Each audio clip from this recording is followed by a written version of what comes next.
Hey everybody, I hope you're all doing well. Welcome back to a special episode of CSGO News. As always, let's get right into it. And as of yesterday, it was confirmed that PhantomL0rd himself has now officially been perma-banned from Twitch, and his channel is completely gone. If you go to the URL, his page is no longer there, and he has been perma-banned from Twitch live streaming services. For anyone thinking he might also return, maybe that Twitch will be lenient with him because he makes them a lot of money through his subscribers. You know, it probably will not happen. Actually, most likely guarantee will not happen because of his fraudulent acts have been way worse than people who have been perma-banned in the past. If you guys remember, about a few months ago, 3 to 4 months ago, it was Grosscore, the old RuneScape, and then the current League of Legends streamer who was permanent banned because he had several accounts of harassment. Now, lesser charges than PhantomL0rd, who's been charged with fraudulent acts on live stream, where he committed fraud on live stream in front of everybody, including things such as staging bets, faking bets, having insider information before, actually going through bets with real life people, and also the possibility of money laundering through his his unbelievable $100,000 CSGO giveaway. It's now been speculated that that might have been a scheme to actually money launder, launder his skin money into real life money. So several fraudulent acts that are much higher on the scale than harassment, and Grosscore is permanent banned. He has not yet been come back. And also Grosscore, when he got banned, he posted a very sincere, a very disheartening and saddening video to watch about why he should be appealed and why he should no longer be banned, and Twitch still has not unbanned him. So PhantomL0rd has no chance. He is now permanently banned on live stream, and he will no longer be live streaming, at least on Twitch services. And also in huge CSGO news, if you guys have been covering the scene at all or following the scene at all this past week or so, you know about the onslaught going on up against Valve and the CSGO gambling websites, and how they're trying to get all these gambling websites taken down. As of yesterday, it's been official that apparently Valve sent out this letter to around 23 companies, basically making up 99% of those websites we use.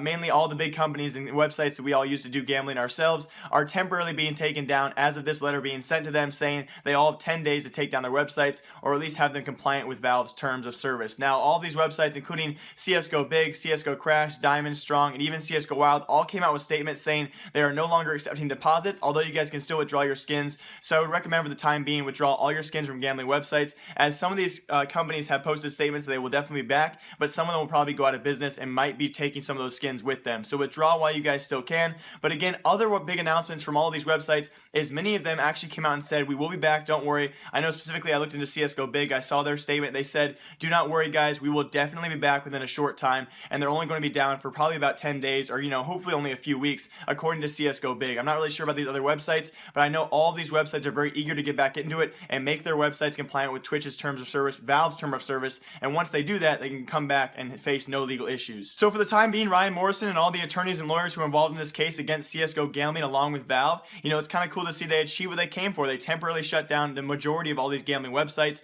so congrats to them. Although I'm very conscious, many of you guys know these websites have huge money, huge backing to come up and implement new ways to come around these terms of service, so I'm sure they will be back sometime soon. It's only a matter of time to tell. It also kind of sucks to see websites like CSGO Lounge, where a majority of trading and also game betting, not gambling, betting on games also goes down. Kind of sucks to see them shut down, because I myself see a very fine line between gambling on risk and chance and betting on games with your own personal knowledge. So it kind of sucks to see CSGO Lounge go down as well, but hopefully these websites will be back sometime soon in the future. And I say hopefully because there's two sides to this story. Obviously a really bad addiction side and a very negative side to the gambling story, but also the thriving of the game, which I still believe is very, very true, that gambling does bring a better audience to a game. I will not elaborate on that right now, though. Next story. And beginning tomorrow, we do the Eleague quarterfinals between the remaining 8 teams in that league. And first off, the matchups Thursday will be Envious versus Fnatic, Navi versus Cloud9, Astralis versus Mouse Sports, and Virtus Pro versus NIP, with each matchup being a single elimination best of 3 matchup. So really cool there. Also to be noted, with SK Gaming disqualified, it was Cloud9 who took that 6th spot, followed by Mouse Sports and Virtus Pro, who won the last chance qualifier just last week. But also duly noted, Mouse Sports had a really tough road here. They beat G2 and FaZe Clan to make it here. So watch out for Mouse Sports, a team that should be reckoned with. Also leaving the E-League wide open for anyone else who has a good run here. So there's a lot of good teams, a lot of top tier teams, SK Gaming obviously not being one of them. So any team here has a good chance.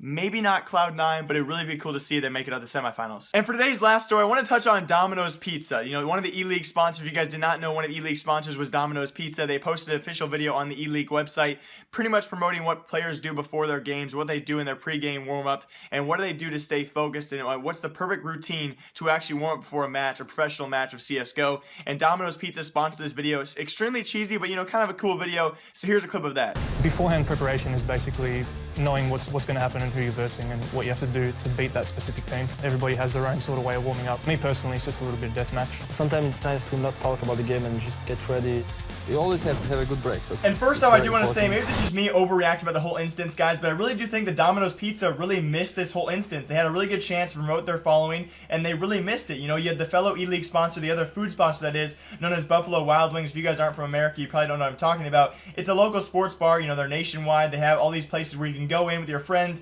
eat wings, eat great food, come in, and they promote themselves as the home of Eleague. So if you guys want to go out with friends and actually watch video games on TVs, that's what Buffalo Wild Wings promoted with their 30-second commercial, and they did it very well. Now, although we know, you know, on CSGO Reddit, HLTV, they reported that many times Buffalo Wild Wings was not playing these video games on their TVs, still, their commercial was on point. They promoted a very good and solid point. Then you had Domino's Pizza come on with their 30 seconds, and they showed 3 players, obviously saying, you know, what they do for their pre-warm-ups. You had Scream saying 8 words total, saying nice to not talk and just get ready for the game. Then, of course, we had Gamut Gaming's very own Hooch, and he says, let's have a nice breakfast. You know, it's always good to eat right. And then you had Domino's Pizza. Their tagline for this video was, stay loose and eat right.